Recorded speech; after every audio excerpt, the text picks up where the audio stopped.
I'm Ashley. I'm Lauren, and this is Whispers in the Basement. Happy Friday, take 2.5, honestly. Oh, I thought you were going to say 275. I mean, it kind of felt like that. So we've been messing with scratch that, sniff here. Let's start from the beginning. We started to record this, and our decibels were too high, and so we had to delete that and start all over again, and we did good the second time. I left my laptop, I came back, and it was gone. Completely erased. 4 hours later. As if it never existed. Gone. So, we have been sitting here messing with our sound for, I would say, close to 30 minutes. Yeah, we got to the point where we were singing the SpongeBob song where he is taking the Krusty Krab pizza through the desert kind of thing. And Riding the rocks. They were riding the rocks. Yes. That was my favorite episode. So here we are. We're going to pretend like we have said all of this for the first time. Yeah. So you're going to act just as shocked this time as you did the first time. Absolutely. And I'm going to try to keep the same commentary. Yep. And the question that you're getting ready to ask me, I'm going to act like I've never been asked before. So I'm hoping that each week I can find some kind of funny question to ask Ashley. I don't actually think this is funny, but interesting. I was going to say, but this is not a funny question. All right. So, Ashley, what would be your Lauren. death row meal? Fettuccine Alfredo. But you notice how quickly I said that? It's because I've answered it twice before. But let me elaborate. So I would want it made by a real Italian. Like a nonna. Is that what the grandmas are called? Yeah, a nonna. I want it to be called Nani. Nani? Yes. That's so cute. That's what I want my grandma name to be, is Nani. A guy I dated in high school had a grandma, and he always called her Nonna. Oh, was he Italian? I don't know how Italian he was, Okay. But it was a cute name. It is a very cute name. I love it. So yes, a Nonna. Mm-hmm. And like real pasta, real sauce, not Olive Garden style, which I'm not dogging Olive Garden because girl can get down on it. But you can also make a better Alfredo at home. Oh, 100%. And I have. It's good. And keep the chicken. I don't want no chicken. I just want the straight carbs. We're not counting macros today, people. No. For all you macro counters. I would not do breakfast. So like you had said before, would you do breakfast, lunch, and dinner? No. I'm not a breakfast eater. Like I am, but I'm not. Mm-hmm. I can go without it. Same. Because I drink a lot of coffee. Absolutely. So, but I would want a dessert. And my favorite dessert, I'm so plain. It's strawberry cake. So with strawberry icing. Does that stem from your childhood, or was it? I think so. So we talked about this one other time about. Okay, so like, what were your favorite flavors of like Jolly Ranchers or even water packets? Like, what color do you gravitate towards? I gravitate towards grape. Ew. I know. Ugh. I like reds. So I like strawberry, watermelon. Cherry. Those are my favorites. Mm-hmm. So I think that's also another reason why I like strawberry cake, because I just like all the red dye number 5 that you can inject my body with. Right. Yeah, that's true. I was not a grape, blue raspberry, lemon lime fan. We don't do blue raspberry in my house because Seth will not participate in that, so. Grossy. I know. I agree. He's right on track. That's grossy. So now my question for you is, if you could go back to any era, what era would you go back to? The era that Frank Sinatra was in his prime. Okay, so the 50s. He is a dapper fella, and I would love for him to serenade me with Fly Me to the Moon. I'm trying to play the song in my head and it's not coming to me. Maybe it is. It's like, fly me to the moon. Nope, I'm thinking of, come fly with me, let's fly, we'll fly. Is that the same song? Maybe it's just in a different part. Honestly, it might be, and this is going to be so embarrassing if somebody's like, duh. Yeah. It's fine. We're just going to go with it. I'm ill-educated when it comes to Frank Sinatra. I just know that he's called Old Blue Eyes. Yes. Because he had very pretty eyes. Mm-hmm. There is a documentary on him. I feel like it was on Netflix. I'll have to tell you what it was so you can watch it. Yes. But he was kind of attractive, but Gosh, he was just so classy. See, I liked Go ahead. I liked Paul Newman. Which we learned in the second take of this that Paul Newman is the owner of Newman's Own salad dressing. So do yourself a favor. If you don't know what young Paul Newman looks like, Google him. Because that man... Cool Hand Luke. Beautiful. Oh, he was gorgeous. But does not look anything like the picture that is depicted on the salad dressing. No, and honestly, I thought it was a farmer on the bottle of the salad dressing. God. But it was Paul Newman in a chef's coat. So I was thoroughly mistaken. But next time I'm at Walmart and I'm looking for a specific dressing, I might try Newman's Own now. Oh, he was gorgeous back in the day. Yeah, I like the 50s. I think that was the 50s time frame, yeah. Because it was like... I'm going with it. I don't actually know. I think it was. Mm-hmm. Maybe even in the early 60s. But I get caught in between... I like the 20s. Mm-hmm.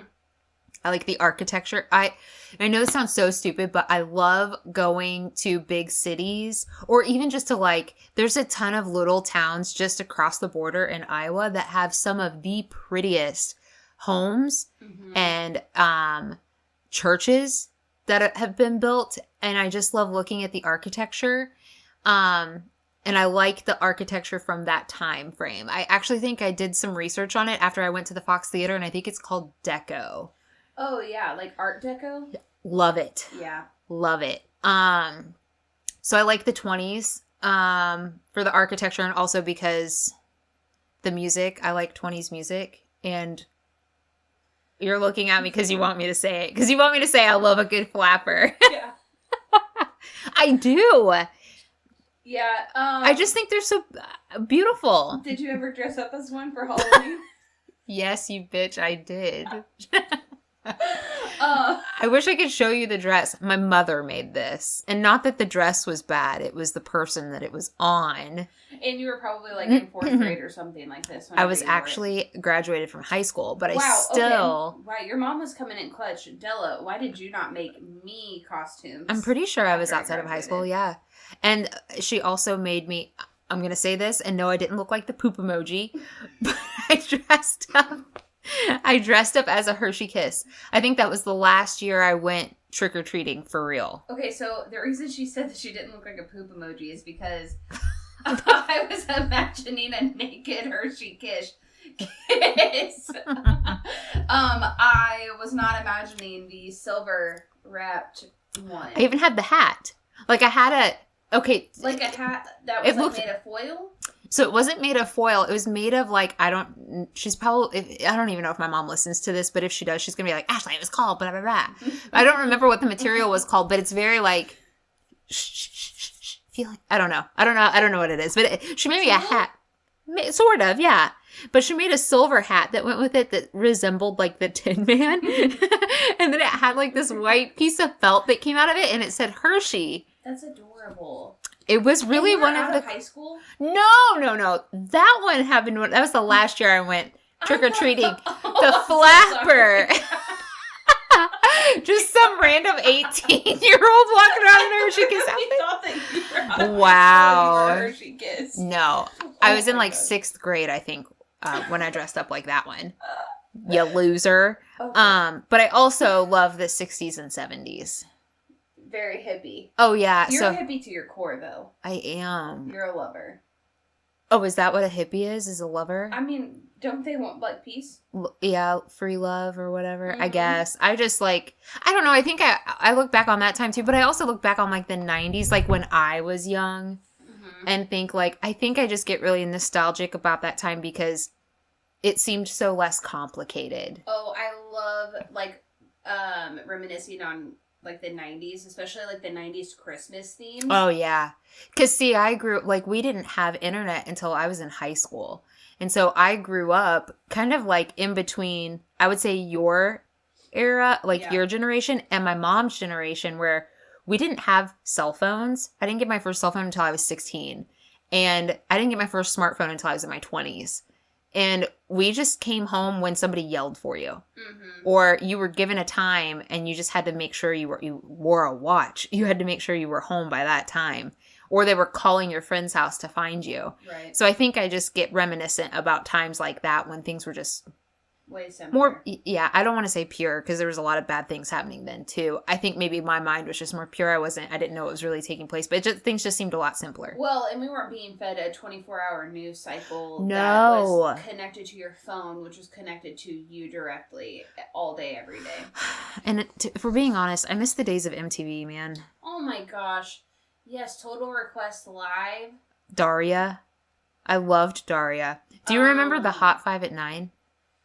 Yes. Gosh, Room Raiders? Did you ever watch loved Room Raiders. Loved True that. Life. My Sweet 16. Sweet 16. Yeah. Those were good days, Those man. were the good days. Also, this episode is fueled by high noons and wine. That's true. I thought we've already announced that. No, that was like the... Yeah, so if you hear a clink clink, that's my wine bottle going back to my glass to refill me up. Because again, it's been a shit week. And Lauren is... And I may even crack a high noon before we're over and done with this. I don't even know. I bought a box at Bratch Nasty before I came. We're just living our best life, literally in a basement. We record this in a basement because... Yeah, we're not lying about that. No. It's a vibe, though, honestly. We have, like, a tapestry, some LED lights. Yeah. We got a skeleton. We need to name him. Maybe it's Franco. Do you like that name? Yeah, I just, threw it out there. Yeah, that's a good name. Franco. Cool. Okay, well, I will get started on today's episode then. So, because it's my turn. Yeah, it is. This episode is a mystery to this day. It could be murder, could be suicide, could be accident. I'm going to tell you the deets behind it, and then we'll talk about each possibility, and it is up to you to decide what you think. It's almost like one of those interactive Netflix series. You know, as I was writing the notes on this, it kind of made me feel like I was writing notes on Clue. Oh, yeah, that's actually really... Yeah, that makes sense. That's kind of what I felt like. Mm-hmm. So, it takes place in Old Hollywood, because I love an Old Hollywood. She is a huge fanatic for old Hollywood stories. And it takes place in the 30s, so I did a lot of, research on pictures and stuff of this gal, and I just want to say, I love looking at old pictures of old Hollywood actresses because they just look so flawless and beautiful. Compared to what we have today, everything just seems so fake and filtered, I guess. Mm-hmm. And these gals just looked gorgeous. I also feel like even outside of just the Hollywood, like the old pictures of if you were to have a picture of your great grandma, mm-hmm. she just looked stunning. Even if she didn't fit the societal pretty standards back in the day, the pictures then are just so much beauty was on a whole new level then. Yes, than now. But I also have to remind myself when I look at pictures of actresses in Hollywood during that time that behind that picture is probably a really dark story. Oh, absolutely. Because Hollywood is just so controversial and awful. And still is to this day. Yeah. Yeah. So today's story is quite the mystery, and who doesn't love a mystery? It takes place during what was said to be the golden age of Hollywood, and to this day is still a matter of debate. Murder, accident, or suicide. The public became enamored with this story not only because of the beauty and the timeless face that death took so early, but also because of the secrets of her life that to this day still remain unknown. This is the story of Thelma Hot Toddy Todd. I do love a good hot toddy. I've never had a hot toddy. Oh my gosh, really? Okay, well, when you get sick this winter, because I know you will. Is it better than Wassail? Yeah. No, it's not. Why are you looking at... What's in wassail? Okay, so wassail is this spiced mulled wine. Seth's family, every year at deer camp, they make it, and he drove one year to a family friend's house, and we had wassail, and I was like, I drank like 4 cups. I did not know that there was straight Captain Morgan in this. Oh, girl. So I was girl. I mean, I was just chugging it because it's like so sweet and spicy, and it just like warms you from the inside. And so we get in the truck, and I tell Seth, I'm like, man, I'm feeling good. And he was like, yeah, Lauren, because there's... I've never had it. Yeah, no, I had no idea, but yes, it's good. They also do, like, you put, like, Red Hots. Oh. Yeah, so, I mean... Love Red Hots. It's so good, dude. We'll have to make it. Okay, yeah. It's on the agenda. Mm-hmm. So December 16th, 1935, police were called to the lavishly built Italian Gothic villa Castello de Mare, where in the garage, located in the front seat of her Lincoln Phaeton, the body of Thelma Todd was found. Appeared to be sleeping. Her maid had been the one to locate her earlier that morning while she was attempting to trade vehicles to run errands for the day. Thelma's Todd... Oh, wow. Words. Can you tell we're drinking? Thelma's body lay slouched in the front seat with her head facing the driver's side door. She was still in her evening gown and mink coat from a party the night prior with a wilted flower pinned to her dress by a brooch. Her body showed no signs of harm, aside from the small traces of blood in her mouth and around her nose, and her legs appeared to be twisted in an unnatural position from the center of the seat towards the driver's side where her foot laid next to the gas pedal. The car, Todd's prized possession, had managed to shut off with a few gallons of gas still remaining in the tank. The scene looked pretty clear-cut and dry as to what happened. Suicide. But the police findings in days leading up to Todd's death are days that cloud her case with mystery. Oh, no. Yeah. Thelma Todd was born July 29th, 1906 in Lawrence, Massachusetts, to John Todd and Alice Elizabeth Edwards.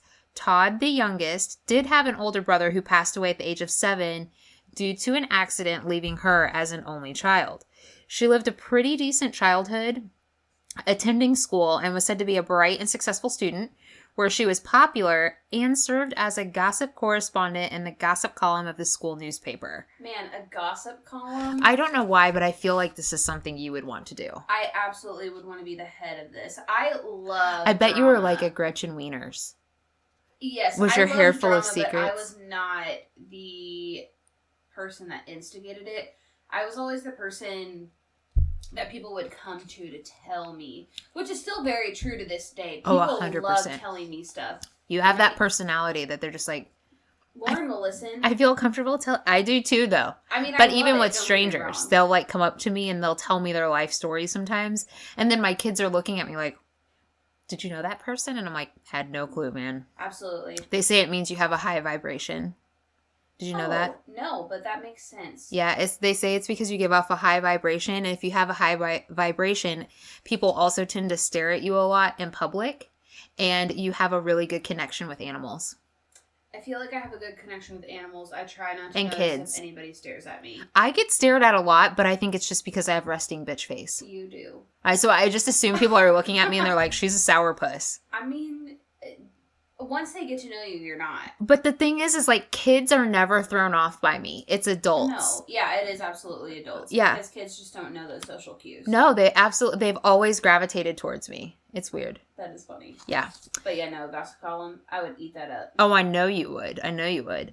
So, although prone to chubbiness, which I hated to put that in here, but I had to because she was chubby, but people still found her beautiful. Right. She was noticeably beautiful with her long golden hair. So that's something that she became very well known for was her golden hair. And she had shorter hair the older she got, and they hung in like curls, like pin curls, like ringlets. Mm-hmm. So people recognized her by her golden hair.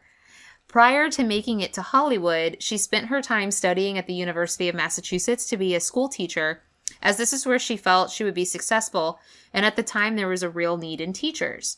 As a student, she would earn money as a model and often enter beauty pageants. In 1925, she won the title of Miss Massachusetts, and it was while representing her home state that she was spotted by a Hollywood talent scout who offered her a spot at the Paramount Players School.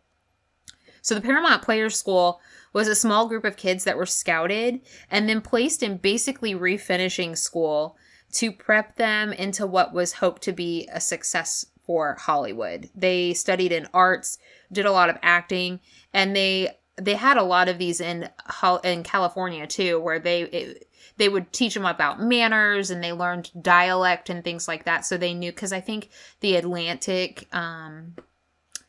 it's called Transatlantean, there was some sort of dialect. If you watch movies from like the 50s, 40s and 50s, you will hear how those transatlantic, maybe what it is, dialect, okay. Yeah. They talk different. And that was actually a dialect that they taught in these schools. So during her time in this school, Todd would learn the arts of movie making, and most students upon graduation would earn a 1-year contract with Paramount. Todd's offer, though, was exclusive, and it actually extended from 1 to 5 years. Oh, so she was good. Yeah, she was good. And girl had the look. She lost a bunch of weight, and she had the look. So when she had this offer, it actually had a beginning salary of $75 a week that first year, and it increased up to $500 a week by her 5th year. Wow. So if you do the conversion, today it would be the same equivalent as making $1,200 a week your first year, and then up to $8,200 a week by your 5th year. That is actually a huge pay increase. 100%, man. That's crazy. That would be hard to give up also. Oh, yeah. So the students also had roles in a small film comedy, and it was this film that Todd really worked the field to make herself stand out above all others. She would appear in person at several movie houses and really just soak up the attention that was to be drawn from being in this small spotlight. So, PR, basically. Yeah. Was what she was doing for herself. And this wasn't something that was very common back in the day. So she didn't have her own publicist, really. Correct. She was being her own. Yeah. So with this film, the students would then tour the Midwest and the South to promote the film, and upon the end of this 13-week tour, they would end in Hollywood, where they'd become part of Paramount Studio stock. So they would sign on with Paramount for upcoming films. Okay. So during the next 2 years, Todd made films with Paramount in both New York and Hollywood. And she was pretty ambitious, often pushing herself to get the role she would set her eyes on. And if she didn't, she would worry about who got that role. Making the move to Hollywood had her living in a small bungalow apartment with her mom since her father's passing. And her mother seemed to really be by her side throughout her entire adult life. So they did a lot together. She was like the Kris Jenner of her generation. Yes. She never really seemed to struggle with winning any roles that came up, and played opposite of many large stars of the time, such as William Powell, Walter Pidgeon, and Richard Dix. I do not know any of them other than Richard Dix. Walter Pidgeon played in Funny Man. Richard Dix was the older gentleman out of Mary Poppins that was the sad guy, and they showed up and they sang the song and made him laugh, and they ended up on the ceiling. Do you remember him? That was that's Richard Dix. Wait, did you mean Funny Man or did you mean Funny Girl? Oh, it's Funny Girl. Did I say Funny Man? Yeah, you did. I totally meant Funny Girl. Yeah, so Walter Pidgeon starred in Funny Girl. Oh, okay. So never if you seen it. haven't seen it, you need to definitely listen to the soundtrack of the musical that Leah Michele was in. It's really good. I did drive home listening to show tunes the other night, so maybe I need to do that. That would be very fitting. Dakota would be very disappointed in you. I'm sorry, Dakota. There's always room to improve. Yeah. So while on loan from Paramount, Todd was cast in films that impressed First National Pictures executives, who then purchased her contract. So she was bought out. Okay. So it was during this time that she was also working with other studios, such as Columbia and United Artists, where she worked in the silent version of Hell's Angel. Todd had the part of the leading lady, but due to prior commitments, she was forced to pull out of this, which then landed the lead with Jean Harlow. And the movie was then remade into a talkie. So a lot of Todd's first movies that she did were silent films. So you're coming into the time where they hadn't added audio yet. So initially she started doing silent films, and then she got into talkies. That's what they're called. So in the spring months of 1929, Todd started working for Hal Roach Studios, where she was cast in Laurel and Hardy's first talkie short, Unaccustomed as We Are. This is where Todd really made her mark on the film industry. Laurel and Hardy, they're slapstick comedies, so they're very comparable to the Three Stooges. So she was funny. Oh, yeah. Even when she was in the Players School, their film was a comedy. So she thrived. Yeah, that's what she specialized in. Yes, yeah. So she ended up signing a 5-year contract with Hal Roach Studios, where she was partnered up with Zazu Pitts, who was another female actress at the time, to recreate the Laurel and Hardy comedies, but for females. So very similar to like an I Love Lucy. Okay. Shorts were often depicted as a bumbling young woman who was friends with the streetwise assertive girl. It also made me think of, what's the two girls that are in New York? You know what I'm talking about? No. Is it Two Broke Girls? Yes. Oh, so yep. funny. That's what it made me think of. I was actually looking up this week where to watch it, but you had to have YouTube TV or something. Unfortunately, it wasn't on HBO Max. Blasphemy. I know. You didn't want to pay for YouTube TV again? No, it's like $65 a week. Gas prices, man. We got a budget. I mean, maybe if like this podcast takes off, I could justify it, but so I have to tell you that I watched a short film of Laurel and Hardy's. Yeah, how was it? I mean, comedy has changed throughout the years, so it wasn't like super funny to me, but it was very interesting to see what had been funny back then. Absolutely. It's like, just to see the change. Yeah, it's like low level funny for me. It's like something that would be funny for like a 10-year-old now, but it was like super funny for adults back then. Uh-huh. But something that also came up that I made Aaron watch it, and I was like, do you think this is how it really was? So they are driving in a vehicle, and one of them says, do you want to listen to music? And so he turns music on, and they're singing, and then all of a sudden the music stops. Mm-hmm. And they stop the vehicle in the middle of the road. Gotta remember, this is like when vehicles were first made, so there's not a lot of traffic, but they stop in the middle of the road. They lift up, because at the time, the hoods didn't come up. They like lifted up from the sides. You had like one side and the other side. They lift up one side. There's a fucking record player. No way. Swear to God. I don't know if this is... Is that real? I don't know. I tried to look it up and couldn't ever really find anything. But I just thought, I don't know if it was meant to be funny, like, ha ha ha, there's a record player in there. Or if that was really how they used to listen to music in their car. Iconic if it was. Yeah, for real. So most of her career was centered around comedical, whatever, shorts. But she did express an interest in larger roles and more dramatic roles.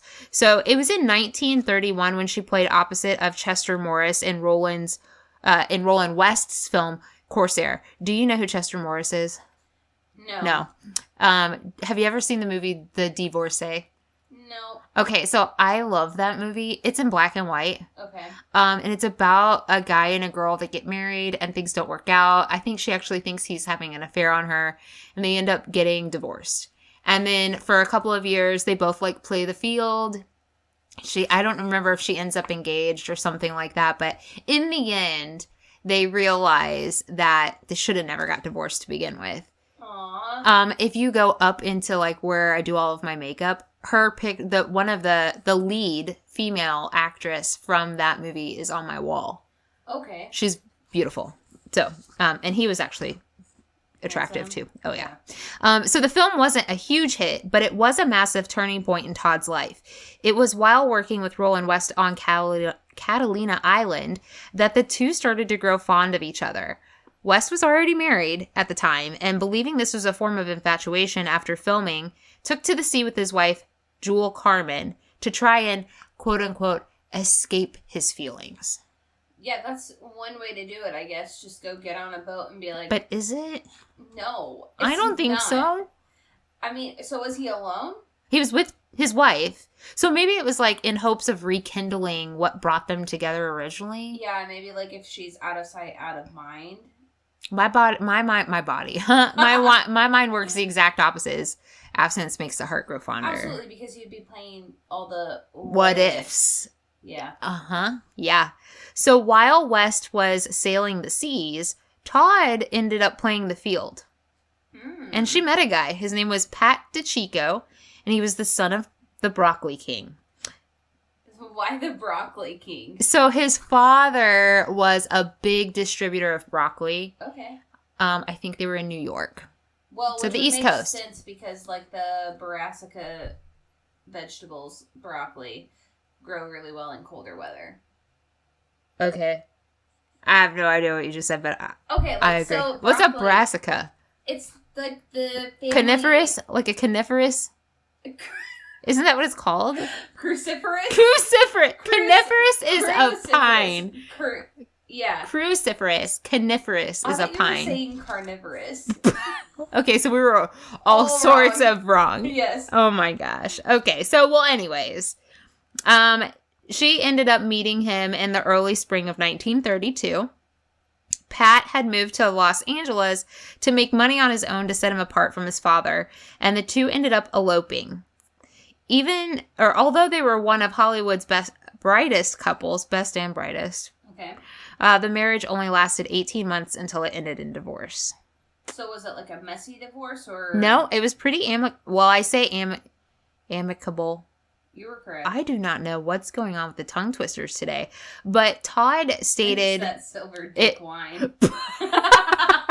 That's what she's drinking. The silver dick. Yep. Todd did state that the cause of the divorce was really conflicting careers, although she mentioned mistreatment, rude manner, and possible unfaithfulness on DeChico's part. So, although they divorced by late 1934, Todd and DeChico had patched up their relationship, and they were maintaining a friendship. So they did end up being friends in the end. Even though there were obvious issues, but I feel like every couple goes through that. Every marriage has its work. Mm-hmm. Every single day is work. I say that like it's awful, but no, it's just work. Absolutely. There's always going to be some kind of conflict that you have to work through. Mm-hmm. And when you say conflict, you don't mean like screaming fights, but... I mean the fact that you're breathing loud. Absolutely. Or you eat with this weird... I don't know. Aaron, look out. Why are you breathing so loud? So anyways, it was in 1930... Okay, wait. No, but so that just reminds me of... My grandma will never listen to this, so it's fine. Oh my god. If this is a nanny story... There was one time that my mom would point Hold on, I gotta pour some more wine for this. My mom one time was pointing out how Nanny was breathing, and... So she was like, "Why are you breathing so heavy?" And then there was one time that Seth looked at me and he said that, and I immediately was like, "Oh my gosh, so you think that I'm my grandma?" Oh, Lauren, no. But it's just always those stories that bring you back to whenever somebody points out something. Yeah. I feel you, man. I feel you. You aren't anything like Nanny, though. I'm not. We should do a Friday drop of just nothing but Nanny stories. Oh my god, that's trauma. But maybe it would heal my inner child. Some of them are so funny. The more recent ones are so funny. Yeah, I was gonna say we don't need to go back to no, 5 years. No. Yeah. I can understand that. But the more recent, the Facebook ones, I think, are the funny ones to me. The ones are the funniest. So it was in 1934, however, that Todd then formed a partnership with Roland West. So remember Roland? He was her first dramatic film. The one that didn't do very well, but he formed some feelings for her. She formed a partnership with him, and they went into business together.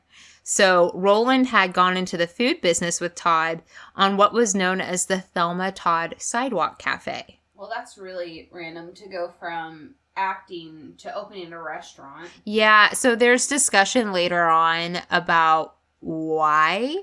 I think that people thought that maybe her career was not doing so well. She did have a lot of upcoming films that she was to star in, shorts, I guess. Mm-hmm. And she had signed a new contract with Hal Roach Studios again. So it's not like her career was doing bad. I think she just felt like she needed something maybe more out of the spotlight or stable. Yeah. I don't know. But yeah, they went into business together. So this cafe sat along Roland West's Castellamare housing tract. So, essentially, it was a hillside of land where Roland's house sat at the top of the hill with the garage below, and down at the bottom of the hill was Thelma Todd's cafe with her apartment above. So the best way to explain this is it's LA, it's Hollywood. And everything there, I feel like it's in a hillside. Yeah, so I've forced Ashley into watching Selling Sunset because I'm still gonna finish it, but it's trash TV, but I'm here for it. It's not the best trash TV. No, I mean, it kind of highlights the real estate, though, that happens in LA. It does, and I love looking at big, luxurious houses that I'll never, ever even be, I will see them from a magazine, but still, I didn't even get into the open houses, let's be honest. Girl, they wouldn't even let me on the road. No. They'd be like, sorry. Close off. You wanted to come to Burgers and Botox? Too bad. Sorry. But, everything's cut into the side of a hill. So that's the way his property was. So the cafe sat at the bottom of the hill. Her apartment was actually above it, and there was an inn attached to it as well. And then behind it was a highway. Okay. And then past that highway, further up the hill, was Roland West's home, where there was a garage. So to get to each piece, though, there's stairs. There's concrete stairs that go from the cafe to the highway, and then from the highway to Roland West's home. It's just a very large trek up the hillside. A good little jaunt that I cannot imagine. Well, I guess it's not like it gets so cold in LA, so... Still, you're walking uphill, man. Absolutely. I mean, if you walk. There were roads that led there, but for whatever reason, those stairs were put there for people to take. Yeah. So, Thelma's Cafe brought a New England cuisine to the West Coast and also offered fine Italian dinners, London and Paris dishes as well. West seemed to be the financial backing for the cafe and Todd the face, but many think that it was at this time that they were unable to deny the attraction between the two of them and started what looked to be an affair. Yikes. It was this apartment that Todd left from the night of December 14th. So remember, she was found on the 16th. Okay. She left that apartment on the 14th to attend a party at a very popular and A-listing club called the Trocadero. Roland and Thelma were said to be joking with each other upon her leaving about the time that she would return. Roland informed her that the doors would be locked by 2 a.m., and Thelma bantered back 2:05. This was the last time Roland saw Thelma alive. So Todd attended a party of friends at the Trocadero on Saturday, December 14th, where she was the guest of honor. She ate dinner and danced until the early hours of the morning. At the party, she was said to be in good company and happy to be attending. Friends and party throwers, the Lupinos and their actress daughter, Ida, said that the party started off at the bar and they remained there until a little after 10 p.m., where they moved upstairs to have a 5-course dinner. I'm telling you, if I went to a party and you were like, we have to wait till 10 p.m. to eat You'd be dinner, pissed. I would be so... Hangry. I would be equally as mad as I was whenever we were at TGI Fridays at the airport. If you don't know that story, go listen to episode 2. Yeah, you would be hangry. But also a 5-course dinner. I don't even know what that's like. Let's think about this. I would love to know. Appetizer, salad, dinner, dessert? Yeah, I don't know. And maybe like a palate cleanser, sorbet or something. What? Is that the ice cream? Yeah, but it's like usually like something that cleanses your palate. Yep. See, you're far. Nope. I don't even know what palate cleanser for me is water. Oh my gosh. Yeah. Yeah. So Todd sat at the head of the table with an empty chair next to her. Take note of that. Empty chair next to her. Nearly every attendee of this party stated that Todd was happier than normal and the life of the party. They saw nothing in her manner to think anything was out of the ordinary or wrong with her. As the night drew to an end, Todd requested the Trocadero to phone Roland and let him know that she was on her way home. Partygoers still at this point claimed that Todd was in a vivacious mood. It wasn't until she was in the coat room that she spoke to the wife of a friend when she was stated saying, "Don't let Hollywood change you. Just stay the same. Don't take any stock in what people tell you." Yikes, because I feel like even now people warn other people about Hollywood. I used to think I wanted to be famous, and now I look back on it and I'm like, I look at the hate that the influencers get, and I'm like, Girl, nope. There's this one Instagram that I follow. You're going to know exactly who I'm talking about. It's a mom and her son. Yes. I am so obsessed with them. I just love them because they're positive. But she gets so much hate for even just saying, I use this product. People think she's being sponsored. And you know what? If she is, who cares? Literally, it's none of your business. Mm-hmm. If you don't want the product, just skip that. Like, I don't understand. And some of the comments are just so hateful. I just feel like we're in a really dark point. Well, it's so easy to be a keyboard warrior. Absolutely. It's just stupid. But anyways, so she gathered her things and left the Trocadero via the limousine driver that was awaiting her. The driver, who had driven her a handful of times in the past, stated that this evening was a bit different than prior. She sat very quiet in the back seat, whereas she would normally chatter his ear off until dropped off. This particular evening, Todd gave instructions to drive as fast as he could to get her home, running all of the stops, and spoke nothing more during the drive. Oh, no. The driver later recalled she was stone sober and didn't exactly seem glum, but just didn't seem herself. Upon dropping her off at the cafe stairs where Todd would climb to the door of her apartment, the driver asked if she wanted him to wait, and she instructed she would be fine and he could leave.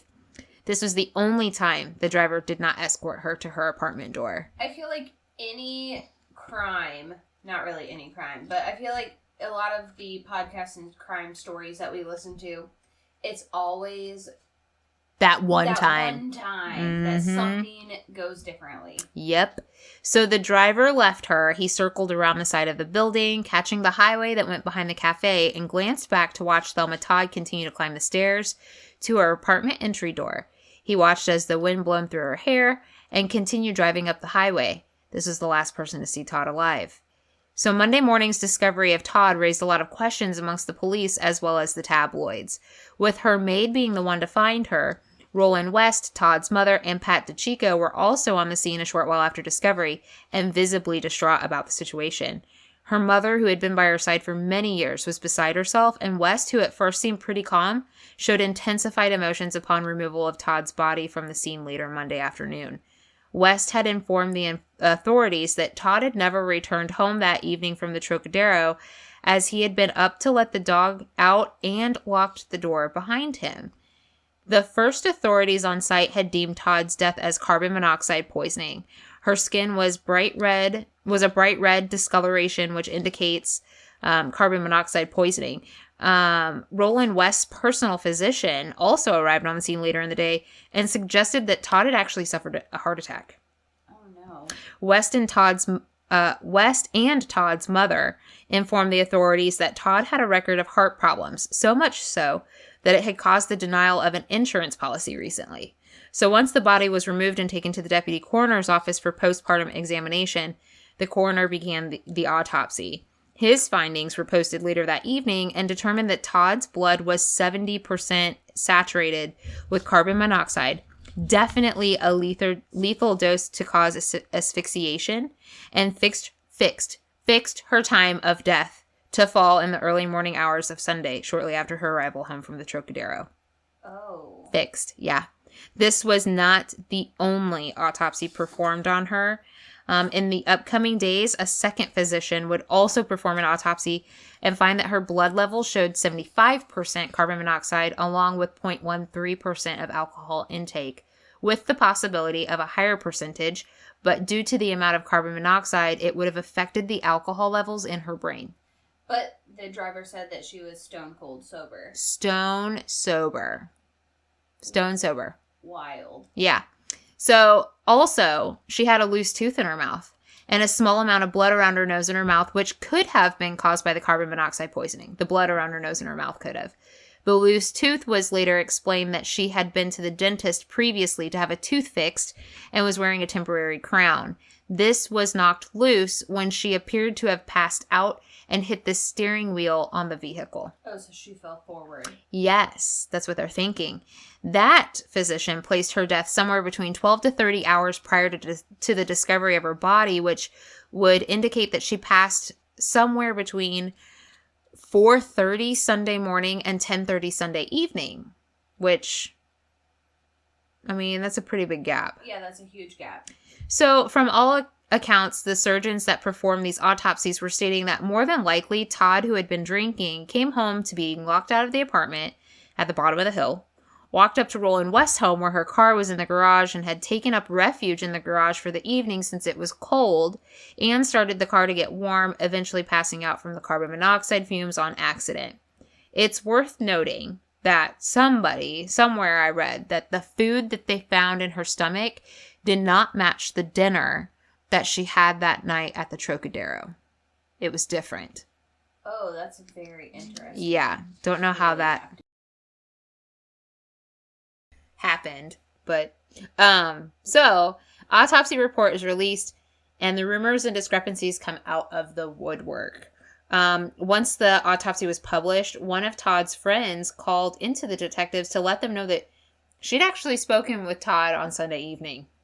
Oh, okay. Yeah, so Martha Ford recalled a phone call from Thelma Sunday afternoon between 4 and 4:30, where Todd was joining Ford at her home for a cocktail party. Martha stated that the phone rang, and when she answered on the other end of the phone was a voice who said what Martha thought was Velma. So she said, Velma who? To which Todd answered, no, this is Thelma. Thelma Todd. You know, Toddy. You're hot Toddy. Get a hold of yourself, Toots. I love that. I love Toots. I'm going to start calling you Toots from now on. All right, go ahead. Okay, so Thelma asked if she could reach Ford's home by the Ventura Boulevard in 30 minutes. To which Ford thought that was awfully fast to reach her home from that distance. So apparently she lived a good distance away. Yeah, I feel like even in LA, the traffic is just so... Well, the traffic is so big because it's not like a walkable... Oh, it's like going to St. Louis for us. Yes. Like, St. Louis for us, I had a friend one time that would tell me that when you tell somebody in St. Louis, you don't say, I'll be there in 15 minutes. You're like, it's like 30 miles, so it takes like an hour. Right, that makes a lot more sense. Yeah. So, anyways, Todd stated that she would still be in her evening attire from the night before, that she was bringing a guest that would surprise everyone. Oh, the drama. The tea. The tea is piping hot. But Todd never showed. Oh. So, in the days following Todd's death, an investigation was started to which a good chunk of her closest friends and acquaintances were pulled in for questioning. Given this was a high-profile case at the time due to Todd's celebrity status, the newspapers and town talk at the time ran rampant, as you can imagine. Naturally. Yeah, because, and I mean, again, we're in the dawn of the golden age, so, like, publicity. Yeah, the gossip columns. It wasn't big until about this time. So there was talk of her seeing a gentleman in San Francisco who might have caused her harm. Rumors ran town about her cafe and how she at one time had been stalked and been the victim of extortion by a crazed fan. So also the talk about her cafe was, at the time, a lot of people were trying to bring gambling to LA, and they didn't want it. A lot of the people that lived there didn't want that. So in the end, it didn't end up becoming a thing in LA, and that's how Las Vegas was created. Oh, I did not know that. Yeah, so it got rejected in LA. People kind of wanted, like, it's kind of funny to think about. They wanted like a good hometown feel, right? Which is not what it is at all now. No. But they didn't want that kind of like mafia presence, gambling. They didn't want that stuff. And so that's how we got the formation of Las Vegas. And so at one time, there was talk that somebody was trying to put gambling in her cafe, and she was not having it. Wasn't having it. And so there was talk that somebody was, causing her problems. So also, a lot of people were looking at her ex-husband, Pat DeGico, and her business partner / possible lover, Roland West. So several folks were reporting to the authorities that they had seen her driving the boulevard Sunday with an older man with dark hair. All avenues were investigated, but Many didn't go any further than that. Pat DeChico, her ex-husband, was thoroughly looked at due to whispers that her and him were getting back together. Many thought that he was to be her surprise guest for Martha Ford's party Sunday afternoon or evening. DeChico was to accompany Todd. This is a true thing. He was actually to accompany Todd to the Trocadero Saturday evening, but didn't show with the rest of the attendees. While she was partying with her friends, she had made her way to the dance floor, and while dancing with a friend, had happened to pass a table that DeChico was sitting at with another actress. Oh my gosh. What would you do? Honestly, my petty self would She handles make it sure that I am known. She handles it like a boss. I'd probably like I would face would split off, classy. skull would come out, and I would be pissed. I would be so mad. She handled it like a boss. She stopped and chatted for a bit, making comments such as, "Fancy seeing you here. You're a nice guy. You said you couldn't make this party, and yet here you are." I would never think to say that. Absolutely not. I would be... Cuss words. Yeah, it would not be good. So DeChico stated that he had phoned the Lupinos to tell them that he wouldn't be joining them, yet Ida stated they never received that notification. So Todd told DeChico he should write a note to the Lupinos apologizing for his absence and also apologize to Ida. Some stated that Todd was seemingly cool with DeChico skipping this party. However, others stated that Todd nearly had a ball out and her and DeChico were seen exchanging words later in the evening. No evidence was found at the scene that would point to DeChico, so he was in the end cast out as a suspect. So Saturday evening, prior to Todd leaving for the Trocadero, Todd spent that afternoon Christmas shopping with her mother. She returned to her apartment where her, Roland, and her mother remained until she was ready to leave for the party that evening. She asked West if he would be joining her, and he said not tonight, we're very busy. West had given her grief because of how tired she was from shopping all afternoon and said, be home by 2, to which Todd would counter back, I'll be home by 2:05. The two continued to banter back and forth as she began to leave the apartment. West did inform Todd that the door would be locked by 2. Todd, however, typically had the key she needed to get back into the apartment. Before she left the Trocadero, she had West phoned to let him know that she was on her way home. The message was given to West, who stayed at the cafe the remainder of the evening and ended up sleeping in a room adjoining to Todd's apartment. West ended up falling asleep and woke later in the evening to let the dog out. Passing through the ladies' boudoir that connected the room he stayed in to Todd's room, he noticed clothes had been tossed on the couch and assumed that Todd was home. He let the dog out and, bringing him back in, locked the deadbolt on the door. Sunday morning, he woke and, again passing through the ladies' boudoir, noticed an imprint on the couch and assumed again that Todd had been there. Already woke and had more than likely made her way to her mother's that morning. West spent his Sunday doing work for the cafe, and wasn't until later in the afternoon that a couple of mutual friends of his and Todd's came in when they asked where West was. Or where they asked West where Todd was. She had invited them to eat lunch with her, but never showed. West didn't seem too concerned, and just informed the friends that she must be out and about with her mom, but she would more than likely return before they left the cafe. As evening grew near, West did get concerned, but still continued to think that Todd was out doing whatever it was she needed to do. He knew she had prior commitments and just assumed he would see her later in the evening once she returned. He entertained most of the night at the cafe before retiring to bed, where he laid awake until 5 a.m. He was awoken the next morning at 10 a.m. by the phone, where he was informed of Todd's death. Oh, yeah, so he probably had no idea. No idea. So, as you can tell, this is a bit messy. Todd had a lot going on in her life, with a possible love affair, ex-husband she was rekindling love with, stalking and extortion, all kinds of things. At the time of her death, authorities were really looking at several different motives and suspects to try and piece this thing together.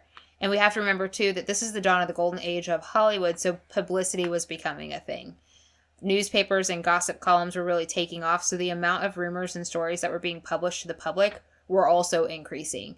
We experience this now, but then this was a first. Although Thelma wasn't the first celebrity for this to take place with, and as you can guess, the bigger the stories the media put out, the more convoluted this thing got. So, remember, her death is still up for debate. The way her story played out that night has been a topic for nearly a century. So I'm going to give you the backstory to each possibility, and you decide. So we will start with DeChico, the ex-lover. Rumors of the two of them were getting back together had been going around, and the heated conversation, along with the fact that he basically stood her up the night he was supposed to attend the Trocadero with her, always seemed to make people think that maybe he had something to do with it. Martha Ford had reason to think that he was going to be Todd's surprise guest the evening she was supposed to attend the get-together at Ford's house that she never showed up for. To make matters worse, after Todd's death, DeChico boarded a plane days after and flew to the East Coast. This looked suspicious to the authorities, even though it was during the holidays, and he was in fact returning to the East Coast to spend time with his family. I feel like in today's world, Facebook would take that and run with it. Yes, they would be like, he did it. Yeah. Yes. So, but the authorities, they kept eyes on him the entire time he was gone, made sure he held to his word, and returned just in time for the coroner's inquisition. DeChico was cooperative throughout all of the interview processes, and his timeline seemed to check out that he wasn't with Todd the early morning hours that she was last seen. So, I don't know. Yeah. Extortion and stalking. So, the gentleman that was accused of this was actually arrested and in jail at the time of Todd's death. There was a discovery later of some letters that were still coming to her even after he was arrested, and it was believed that he had someone sending them to her from the outside. But this theory never really panned out past that point. Okay. Yeah. Roland West. This is the one that the public questioned for years to come. There were articles written, even into the 80s, that alluded to her death as murder by Roland. Roland and Todd had a relationship of some sort. Roland swore that it was nothing more than a platonic business relationship, and she was in fact his best friend. Todd's own mother even commented that they were merely just friends. At the time that Roland and Todd were in a business relationship together, West was actually separated from his then-wife, Carmen Jewel. I think I called her Jewel Carmen earlier. It's Carmen Jewel. But honestly, they weren't together. It's fine. Yeah, they weren't together. They had not been in contact much for a matter of years. Roland's wife had stated that she was aware of his feelings towards Mrs. Todd. They talked about it a number of times. Even though she was no longer living with Roland, Carmen stated that she maintained nothing but the best feelings for him. He got her and she got him. So I think they just drifted apart and she began to feel isolated in the marriage. That makes sense. Yeah. So even though Roland claimed friendship and business was the only thing between him and Todd, one of the cafe managers at the time had recalled a time that DeChico had stopped by the cafe to speak with Todd, and in an angry fit once he left, Roland had beaten Todd in front of some of the cafe staff. Oh my gosh. This was never proven, as it was just one person who made this claim, but what we do know is West did in fact lock the door that night. The banter back and forth between him and Thelma in regards to her time that she was to return home had many thinking he locked her out purposely to teach her a lesson for not coming home at the time he told her. Did he lock the door thinking she was back already? Or was it really an accident where he thought that she had the key to let herself back in? Why did he not report her missing the following day or even be concerned that he hadn't seen her all day? During times of being questioned, Roland's emotions seemed a bit confusing. Initially, he seemed very calm, but almost in disbelief, but there were times that he would come across a bit aggressive and almost annoyed. But remember, everybody deals with this differently. Right, absolutely. You can't say that somebody's grief is the same as anybody else's. Correct. So, was this for a reason other than just being questioned over and over again and made to feel as though he had done something wrong when he hadn't? Years later, Roland had apparently admitted on his deathbed to the murder of Todd, but was this just another rumor to get the story going again? Was he angry and jealous with her over the man from San Francisco that she'd been seeing, according to some friends? Lots of questions still remain unanswered. And we'll never know. No, we'll never know. So the last one was suicide. Due to some of the comments that Todd had made at the Trocadero the evening she was last seen, had some thinking that maybe she possibly committed suicide. She had made statements about how fame could affect you, and it was discussed that maybe she was feeling a bit down because she was alone, maybe her acting career was fizzing out. This theory and rumor didn't make it very far. Todd's closest friends knew she was happy in life and that she had just gone Christmas shopping, so there were signs that she was looking forward to the upcoming days.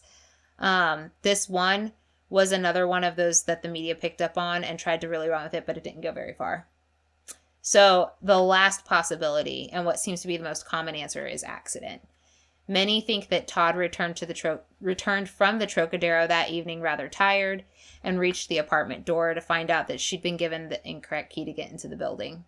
In hopes that she could wait until the morning, she made her way up the hill to Roland's house and the garage where her Phaeton was parked. It was a rather chilly, windy evening, so she managed to get to the garage where, to stay warm, she started the car for heat. Remember, she'd been diagnosed with heart issues, and it's believed that while she'd been walking up the hill from the cafe, maybe her heart got too weak because she was known for having fainting spells. We all know what those are like. Or not we all. I do. Yeah. Yeah. So she was wearing a mink coat, which is super heavy. So with that, the hike up the hill, the chilled air, maybe she had a fainting spell once she got inside and started the vehicle. The fact that the car managed to shut itself off with a bit of gas left in the tank happened to be a defect in the car. It had what they referred to as a blow-by problem. So the cylinders were out of round, causing the car's oil to blow by the pistons. If the car was in idle, the compression of the piston would jet oil into the engine. It could cause a number of issues at that point, but typically it would force oil into the spark plugs, causing the car to stall. So maybe it just stalled and shut off. Yeah, it makes you wonder if the car didn't shut off because of the error that it had, would her body have been found sooner? Question. Yeah, good questions. So, I don't know. But her body showed no signs of harm with the exception of the small traces of blood at her mouth and her nose, and that could just be the result of the carbon monoxide poisoning. So, also, there were no traces of fingerprints or anything that was found in or around the car, and everything in the garage appeared to be as it normally would. So, many felt it was an accident, and I really think that's what it was. And I think LAPD actually confirmed it. I was going to say, I feel like it definitely seems like an accident to me after listening to all of the scenarios and just thinking of all of the evidence. Yeah. Yeah. I think it's an accident. I agree. So what we do know is that Thelma Todd is one of the first female comedians of her time. She's very comparable to, like, I Love Lucy. Mm-hmm. And she was definitely taken way too soon in life. No one was ever convicted of harm to her, and if someone did happen to murder her, we'll never know. No. It's been too long. Yeah. Thelma was cremated after her funeral, and her mother kept her urn until her death. The two were then buried side by side. Wow, that's really sad. Yeah. So that's the story of Thelma Todd. Hot toddy, hotty toddy. Hotty toddy. Hotty toddy. So next week is Thanksgiving. Yes, I think that we're going to try to record, not Wednesday, on Tuesday, because I'm going to my mom's on Wednesday. Yeah, we'll have to do it Tuesday, which means you'll have to come up with an episode super quick. Yeah, I'll do that. And I think I know what I'm going to do my next one on, maybe. I don't know. Well, we appreciate everybody listening. Also, don't forget you can follow us. On YouTube. Patreon. Instagram. That's it. Yeah, that's basically it. All sources are free, though, so, we get the inflation these days. Take advantage of the freebie that we're giving you. Yeah, all of them are whispers in the basement. Don't forget to... like... and subscribe. Snaps for subscribe. We're not going to do that every episode. No, but really, for real, subscribe. So you get the first notification when we drop a new episode because we know we're really cool. The coolest. Yeah. So anyways, yeah. Have a good weekend, guys. See ya.